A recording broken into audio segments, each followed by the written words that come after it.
Hello, everyone. Welcome to this latest episode of Caregiving Gen X Style. I am Steve Mullen. And I'm Jennifer Mullen.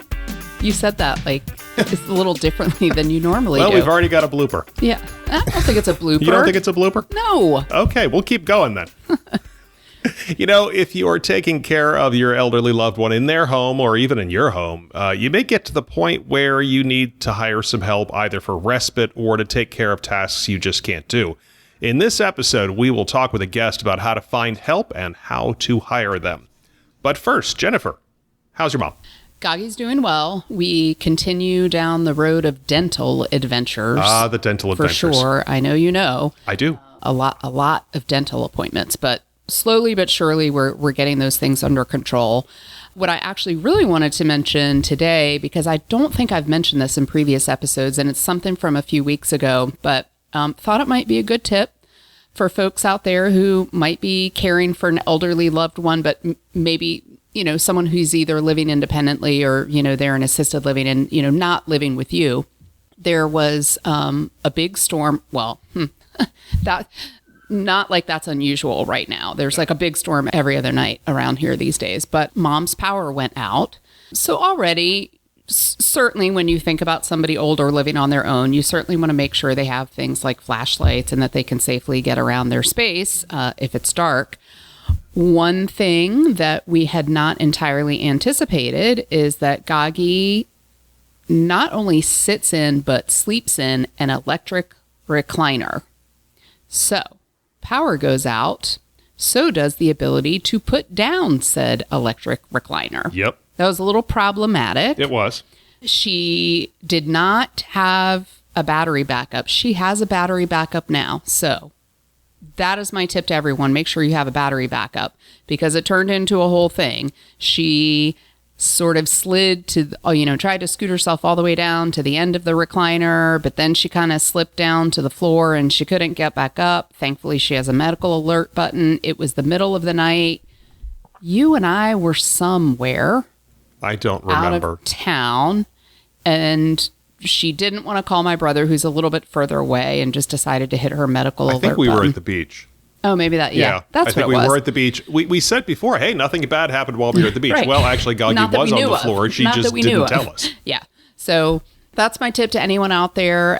If you have a loved one, an older loved one in your life, but maybe they're still living independently, battery backup for anything like an electric recliner. So that, and actually it was already put to the test because, as I noted previously, we're having storms all the time and her power went out fairly recently and the battery backup worked like a charm. Mm-hmm. So, and I know you also know, I feel like we're having these parallel things with our moms right really now. Are. Steve, how is your mom? My mother is, well, she's fine now. But to add on to what Jennifer was saying, if your loved one has an electric bed, like a hospital bed, or my mother has this kind of fancy power bed, you need the battery backup for that too. And yes, you do. As you mentioned, the power went out. Thankfully, my mother's power was only out for a couple of hours, but it was about time for her to get into bed when the power went out, and the bed had been raised up high when the CNAs were making it. Whoops. She had a devil of a time getting into it because they couldn't lower it. And then she's just laying flat on the bed with 18 pillows behind her, propped up, trying to read a book. It was bad. Yeah. Because she really shouldn't lay flat. Your mother can't really lay flat. Mine shouldn't, just because of fluids pooling and stuff.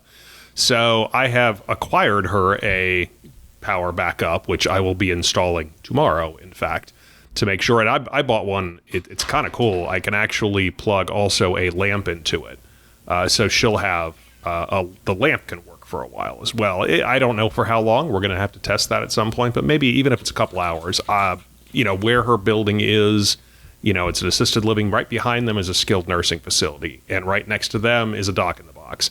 They're going to want to get those back online hopefully pretty back quickly. on pretty quickly. Yeah, where mom is at her apartment, not so much. So right. Yeah. But my real how's your mom, though, we were talking about dental adventures, and I mentioned in our last episode that, boy, I really need to get my mother to the dentist.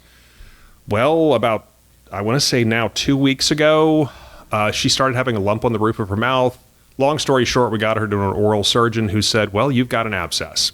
Ugh. It's actually a cyst, and it's over top of your tooth, up in your jaw. And yesterday they had to remove that thing. Yeah, I'm not going to get into the painful. details because it was really nasty. Yeah. Well. But there were some stitches involved when they were done in her gum. And I don't know, honestly, I don't know that taking her to the dentist on a regular basis, which frankly I have not been doing and really need to be doing, I don't know that that would have solved this or kept this from happening, because I feel like we would have had to go to the dentist at just the right time to catch it earlier. It was definitely a bit of a freak It was kind of incident. a fluke, yes. But, again, it's reminding me I need to get her to the dentist and get a cleaning. We've had a lot of dentists in our life. A lot of dental adventures, and I'm going back there again for a checkup next week. You're going to be in next week. It's a mess. Yeah. But let's get into our episode. So as we said in the intro, this episode is all about finding and hiring a nurse or aide to help you care for your elderly loved one. Our guest is Jon Levinson. He is the co-founder and CEO of Clara Home Care, a technology platform that makes the direct hiring of in-home senior caregivers easier. Jon, welcome to Caregiving Gen X Style. Thanks, Jennifer. Thanks, Steve. It's great to be here. So first off, Jon, we have to start with the question that we ask all of our guests. How are your parents? Yeah, thanks for that question. And I'll share with you what I usually say, which is they're hanging in there, which is a polite way of saying things aren't necessarily always going great, but we're doing the best we can as a family. So as a lot of folks who I assume are listening to this podcast, everyone I sympathize with your dental adventures. There's always something coming up. And in my family, my father's unfortunately been ill for quite a number of years here, despite being under 70 years old. He just had a spat of bad luck a number of years ago, and he has been in pretty significant decline. And that kind of was what introduced me and my family to the world of in-home care and caregivers a few years back. So as my mom is taking care of my dad back home on the East Coast, I've been out here on the West Coast trying to help other families navigate the same issues while my dad continues to be pretty stable. But unfortunately, health issues can pile up. So he's in a wheelchair now. He's suffering from a little bit of cognitive impairment as well. And it's definitely been a difficult burden on my mom and the rest of our family to navigate. But thank you for asking. Well, I always want to ask people, when you have a long distance caregiving situation, like you're on one coast, they're on the other, how do you handle it? It's really difficult. And it's one of the biggest challenges that face a lot of families. My family is fortunate in that my mom is there in the house with my dad as his primary family caregiver, which really reduces the challenge and the burden on me personally. But there's the emotional strain and the logistical strain. And we work with a lot of families where there is no family member in the house. So the caregiver that they're hiring really has to fill that gap and be the eyes and the ears for the family on the ground, because it's really hard, especially with aging loved ones who might have some cognitive impairment or decline. They can't necessarily relay to you effectively or accurately what's going on. You need to be able to trust them. But when people start suffering from dementia or other sorts of cognitive impairment, you really do need someone else on the ground there. So I'm lucky to have my mom there, who I talk to multiple times a week to get updates on how my dad is doing. Absolutely. So, you mentioned, so tell us about your company, Clara Home Care. Tell us about it. Tell us what you do. Yeah, so Clara builds software that helps families discover, hire, and manage their perfect caregiver. And a lot of this goes back to the issues that I faced trying to find care for my dad. So historically, families who were in need of professional care assistance, they had two options. They could either hire a caregiver through an agency, a licensed home care organization that employs caregivers. They'll oversee the assignment, the staffing, the management of those caregivers. Or families could try to hire caregivers directly. Both of those had pros and cons. And as my family navigated that space, we wound up, like a lot of other families we've spoken to, struggling to find a solution that could strike the right balance between the reliability and the peace of mind that an agency could deliver, as well as the control, the personalized care, and the affordability of hiring directly. So when you go with an agency, you're effectively surrendering any sort of control over who's delivering your care. You sign a contract with the agency assigns caregivers to your account. Even if you like your caregiver, there's no guarantee that that caregiver will continue to be assigned to your account on an ongoing basis because there's a lot of turnover in this industry, 70 to 80% annual turnover amongst caregiver staff. So we spoke to some families. I spoke to a family right when we were starting up out in St. Louis who estimated that they'd had over 100 different caregivers come through their loved one's house. And they were managing that care remotely from Boston. So it was truly a nightmare for them to work with these agencies to find consistent, reliable care and train all those caregivers on the nuances of, okay, this is the pill regimen, this is where the diapers are stored, all of the really minute details that can make or break a caregiver relationship. And so that inconsistency is really challenging when you hire an agency. And then another major issue for families is just the affordability. So in-home care costs have been skyrocketing, especially since the pandemic. And most people are paying for this care out of pocket. So you can imagine if you need a substantial amount of care, the costs are going to add up really quickly. And most families can't afford to spend the hundreds of thousands of dollars it would take. So a lot of families try to go out on their own and hire privately. But there are challenges there as well. You need to find the right person. Even if you found a caregiver that you're excited to hire and that matches what you need and meshes with your loved one, they get along, they're compatible, which is a major challenge itself. You then are faced with this whole host of logistical concerns. The legal complexities and risks of hiring directly are pretty significant because once you bring in a caregiver, you're effectively taking on the responsibility of being their employer. Whether you acknowledge it or know it or not, you have to do things like calculate and withhold and pay payroll taxes. You need to register as an employer and report your caregiver as an employee.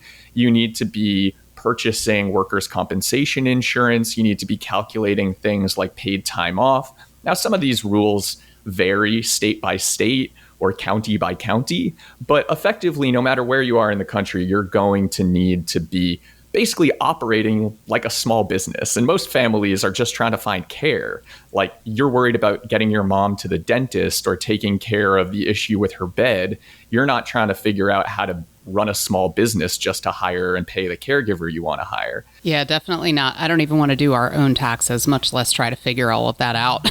Exactly. For somebody else. Yeah.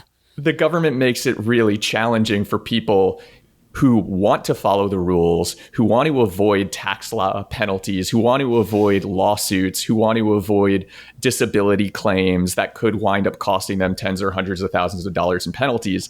They just don't make it easy. And I remember when my family was going through this, my mom was again taking the lead. And I remember I was visiting home and she was sitting at the kitchen counter poring over these pieces of paper. And my mom is a very smart, competent, capable woman. And she's like, no one told me I needed to buy workers' compensation insurance. Yeah. And I have no idea how to do that. And what is that for? And where do I get it? And what happens now?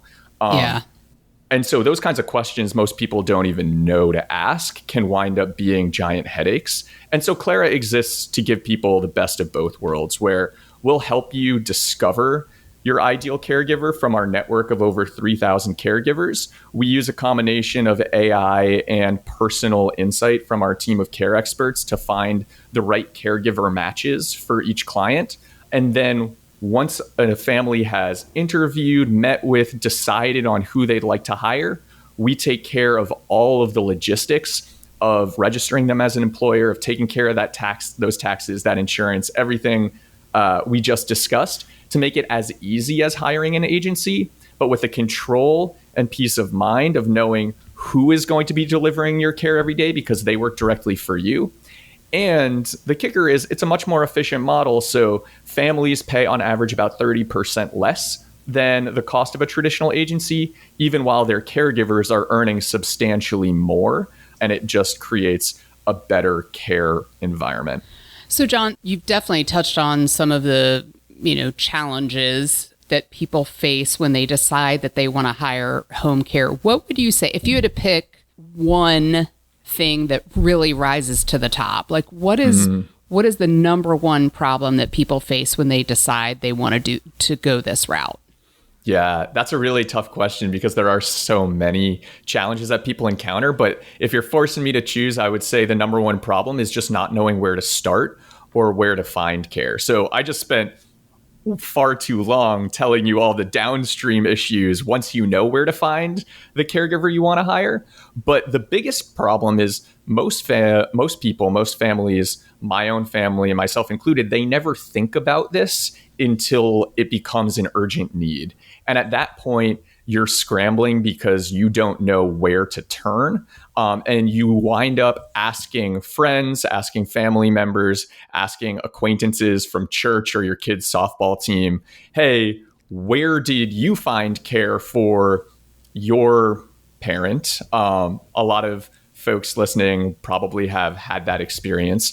But finding resources and being educated and informed on what to look for when evaluating home care options, whether they're agencies or private hire, people really struggle to find resources. And when we were doing preliminary research before we founded Clara, that was the biggest thing that people pointed to was I didn't feel like I was informed or qualified or equipped to be making the kind of decisions that I needed to be making for my loved one. And it really kind of put me behind the eight ball. And if I knew then what I know now, I would have made better decisions. Yeah, well, and that's definitely when I think about all the things that we have learned along the way in our journey, which has not involved hiring in-home healthcare for some of the reasons that you mentioned earlier. But yeah, we know a lot now. Steve and I have learned a lot along the way. But if you're just starting, I remember just how overwhelming it all felt in the beginning. What to do, where to go, who to talk to. We didn't even know what we didn't know. Right. Exactly. That's exactly right. We did not know what we didn't know. So let's assume that we, Jennifer and Steve, wanted to hire in-home help for Jennifer's mother, Gagi. So let's assume also that we don't want to work with a staffing company, but instead want to hire directly. What's the first thing we should do?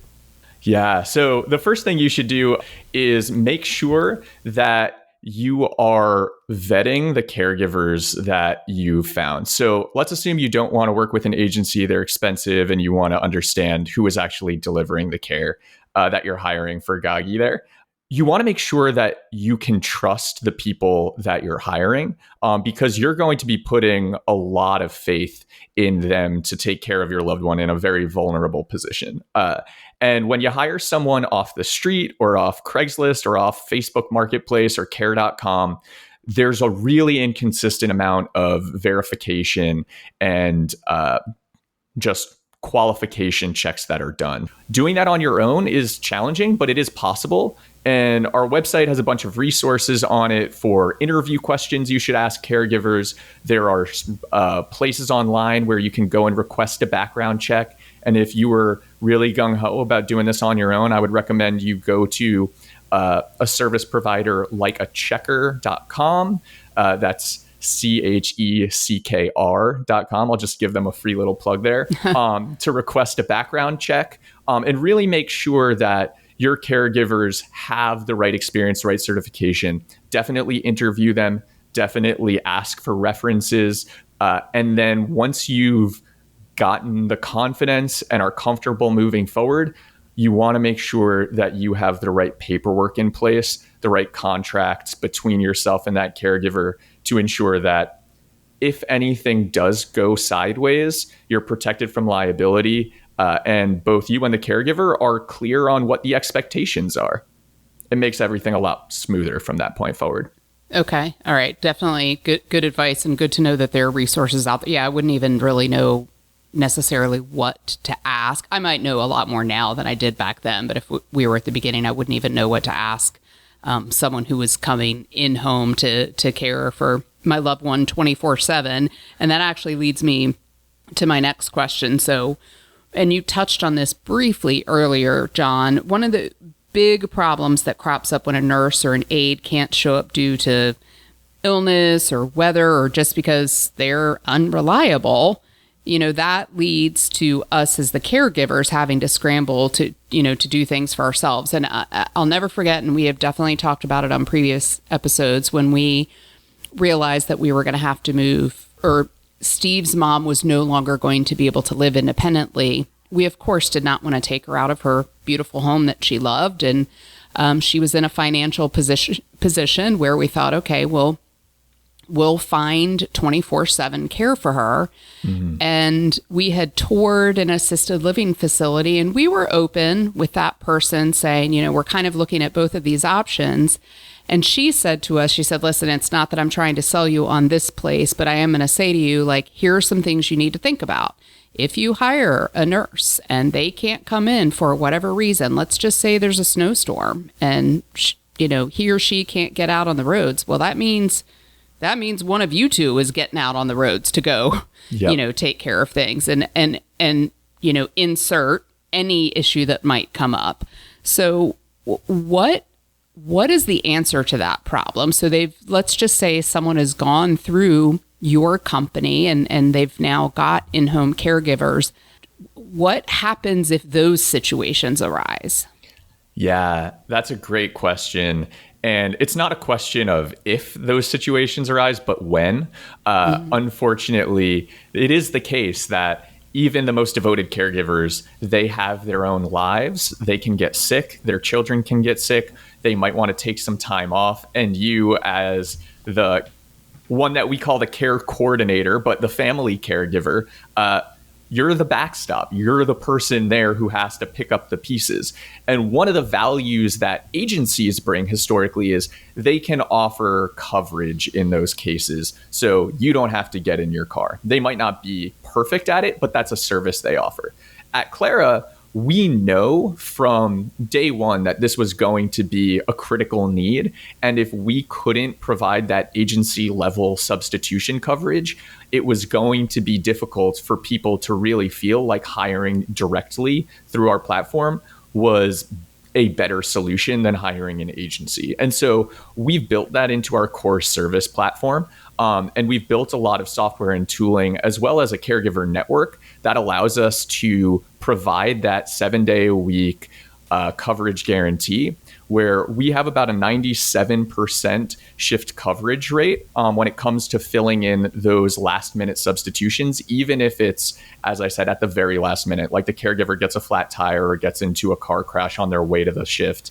And so our team is really good at making sure, hey, when your caregiver isn't available, we'll find someone who is and make sure that you're not left in the lurch.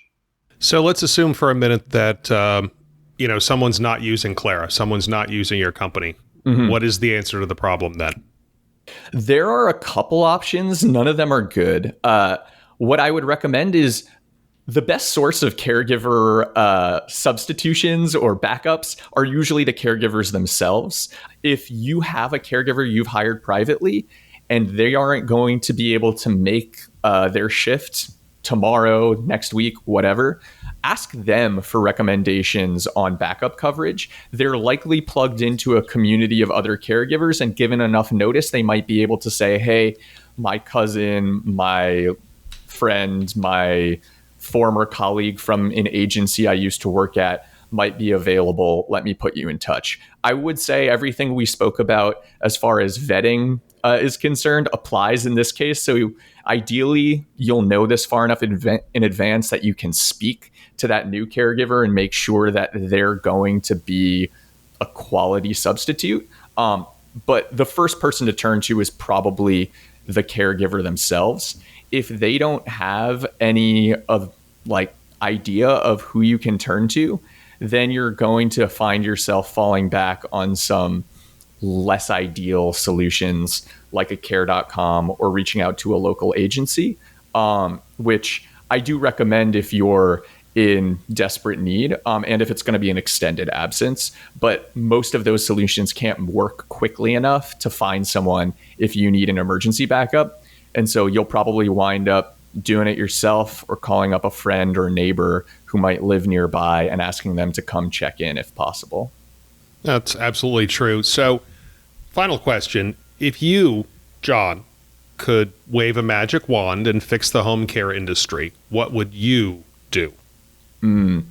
I love this question because it's the one I asked every family caregiver like you guys, social workers that we spoke to, professional caregivers we interviewed when we were just starting up and thinking about how we could design and scope Clara. I asked them the same magic wand question.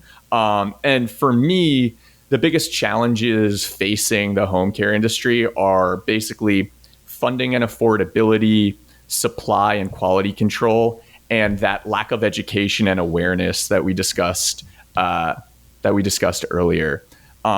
Care is too expensive for families, as I mentioned, while at the same time, You're absolutely right about that. Yes, it is. It is unaffordable. Yes. And yet, AARP has conducted a number of surveys, other sources have as well, and the number ranges between 75 and 90% of seniors say they want to age in place. They want to remain in their homes. So the solution for them is not, we can move everyone to facilities where the caregiver to patient ratio is more cost effective, because people want to remain in their homes and we should be able to do everything to serve that need and satisfy them, to allow them to age in their community and not displace them, move them away from their friends, their neighbors, their families.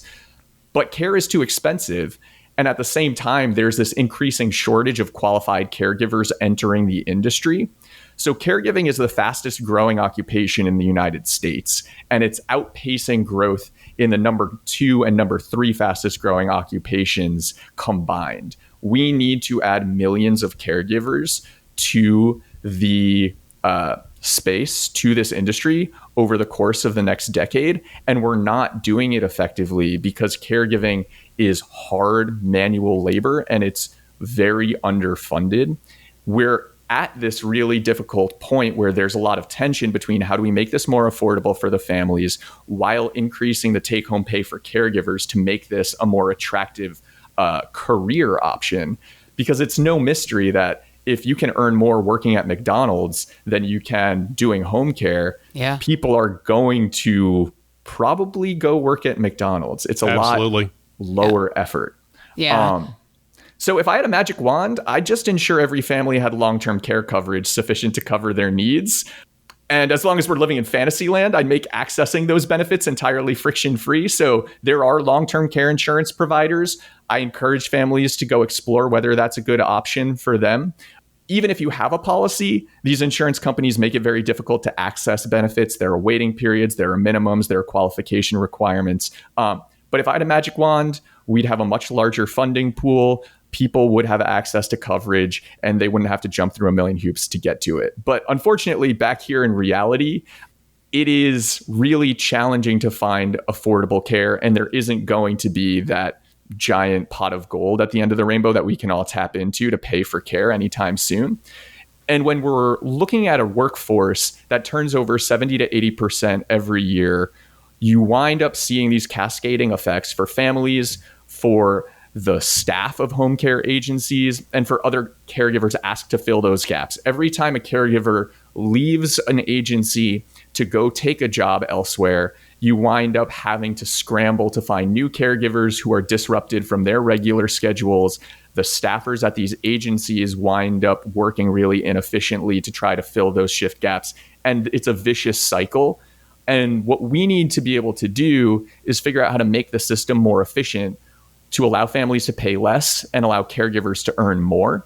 And personally, as a technologist, I'm super bullish on the potential of AI to dramatically reduce overhead in this space while simultaneously improving the care quality. And that's really the way that we can reduce costs to families and increase take-home pay. You're going to have to figure out ways to work on thinner margins as businesses. And we believe that AI can help us do that. We can deliver personalized care at scale at a much lower price point because we're doing it more efficiently with some of these new technologies. Yeah, I think about this often, actually. there have been obviously so many medical advancements, right? People live to an age now that they used to not live to a few decades ago, right? Absolutely. So the medical advancements are there. We are keeping people alive longer, but the healthcare advancements simply have not moved at the same rate. They haven't, right? The healthcare advances have, but the care of the people who are still alive have not. Right. Right. They're keeping them alive, but they're not keeping them comfortable. They're not taking care of them. Exactly. People are living to older and older ages. But John, I think, to your point, and this is the case with my mom for a number of reasons. She wants to age in place, independently, as long as possible in her apartment. My brother and I want that for her. Yeah. It is in large part because there are not a lot of financial options for her. So ultimately, if we're going to have to move her into a facility, it's not going to be as nice of a facility as where Steve's mom is. So, right, that's part of why we're doing what we're doing. But yeah, I mean, it's fantastic that she's 85 years old. And yes, she's got some physical limitations and some health issues. But generally speaking, she's a very happy. Her cognitive ability is there. Well, most of the time it's there. Most of the time. Most of the time. All fantastic things. But yes, it's very daunting to think about what the care is going to be for her in the future and how to manage it and how to pay for it. And I love that, you've taken what was, a personal experience for you and you're turning it into something productive. Certainly Steve and I aren't out doing what you're doing, but it was the same thing with us. We started on this journey and are doing this podcast and thankfully getting a lot of positive feedback from people who are saying, we're so glad to know we're not the only people out there who are going through all of this. And it literally started from our own personal experience. So I really enjoy meeting other people who kind of take that personal experience, challenging experience, and turn it into something positive. Absolutely. Well, what you're doing is so important, and I really would love to see more people check out and listen to the podcast because would we. As I mentioned, the biggest problem is people don't know where to start. They don't have the right information, and you all sharing the wisdom that you've accumulated by going through this process with your families and your moms is certainly what we need to do more of, is share that information and that knowledge with families. And Jennifer, to go back to your previous point, I 100% agree. And I was having an interesting conversation with Surya, the head of the TIAA Institute, a couple months back, and he really framed this problem in a way that resonated with me. And if we think about the problem as people have three different barometers or three different lines to balance, we all have our lifespan, which we've been taught to pay attention to since we were kids. How long are you going to live? But there are two other ones we don't pay as much attention to, and they're your health span and your wealth span. And the goal is really to have your health and your money and your life all align and to be blunt, end at the same time. Exactly. So we're really good at extending lifespan, but our ability to extend health spans and our ability to help people prepare for the costs associated with those longer lives have not kept up. So we have this crisis where, as you point out, people are living longer, but their money and their health aren't lasting as long. And that puts families in really difficult positions. Yep. It definitely is something I think about all the time. And it's such a weird, it's kind of just a weird feeling to have, because obviously I want my mom to live for as long as my mom can live, assuming she's living a, happy, productive life. But yeah, it's stressful to think about what that might look like as she lives a nice, long, happy, productive life, but will need more and more assistance as time goes on. And of course, my brother and I are never going to not do the things that we need to do for that. But, also, that's a lot. It's a lot of pressure. It's a lot of stress. It's all of those things. And so be nice to find the balance, somebody to help with some of that. Yeah, absolutely. Well, we're doing what we can to make things incrementally better for families because it's really challenging. You're trying to do what you can for your mom, but we also all need to be thinking about how we're going to be solving this problem for ourselves and for many of us, for our kids. And balancing those three things is really challenging. So the struggle is real, but Clara is here to try to help make things a little bit easier for folks. Well, and it's really interesting. You just said that too about trying to also figure it out for our kids, because of course we've talked many times in this podcast. I mean, Steve and I, we're members of the sandwich generation. So Absolutely. We're here, taking care of our moms, but then we also, our children are college age. So they're, no, sorry. One's Hannah, graduated. Yeah, Hannah's not college One is age. college She's age. a nurse. Our daughter is a nurse. But yes, I think all the time about not wanting them to be in the position that Steve and I are in. Steve and I would never not do the things that we are doing for our moms, but it's also not something that we wish for our children to be doing 30 years from now if we can avoid it. I think we should just make an agreement with them that when we get to a certain point, they just take us out to an island and leave us there. Okay, that's maybe leave a couple of cheeseburgers or something. Our son, who is home from He is in college the right other now, room is in listening the other to room, this. and I'm fairly certain he heard that. So you better watch And what you say. I think he'd probably agree. Yeah. So, Cheeseburgers John, in paradise sounds like a nice way to go out. I honestly. mean, Kinda maybe does. some beer, some wine, some rum, something. Leave If it you alone. gotta go out, that sounds like a good way to go. So, John, remind us how people can find out about your company, and more importantly, what parts of the country it's available. Yeah, absolutely. So folks can find us online at clarahomecare.com. That's CLARA homecare.com. That's the best place to find us.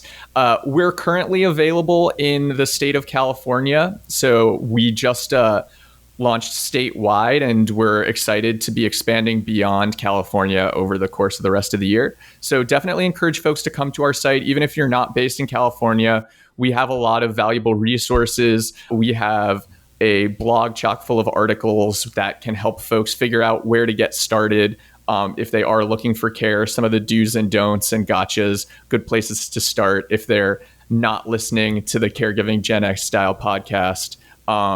And we also have an AI chatbot that we've built and trained to help answer home care questions, to help people navigate that space. So even if you're not based in California, I encourage folks to head back there to clarahomecare.com and check it out. And if you are in California, please reach out. And our team would be more than happy to help you navigate that care space and find the right caregiver for you. Well, I appreciate that. I appreciate and wish you all the success. I hear that you're, in the state of California, but who knows, especially with our vast listenership here on Caregiving Gen X Style. No, in all seriousness though, like we do have listeners from a lot of different places. Actually, California is, One of despite the the fact highest that we live in listenerships. Virginia, California is our highest listenership state. Yep. So that, but also I wish for you that that your company will grow. It sounds like just an amazing service. It's probably definitely something, it's funny. We have guests on the show and we learn all of these things now that we say, oh my gosh, if only we had known this back then, or if only we had had this resource back then. But I'm thrilled for people to hear about your company. And like you said, John, even if they're not in the state of California, it sounds like you have a lot of great resources, and we hope that folks listening will take advantage of that.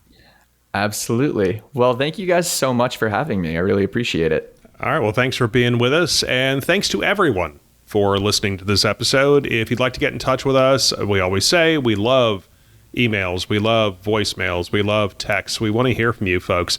You can email us at caregivinggenxstyle@gmail.com. You can text us or leave a voicemail. Voicemails are our favorite. 804-723-1221 is the number. You can find us on Twitter or Blue Sky. The handle on both is @GenXCaregiving. We hope to hear from you soon. Have a great day. Good night, everyone.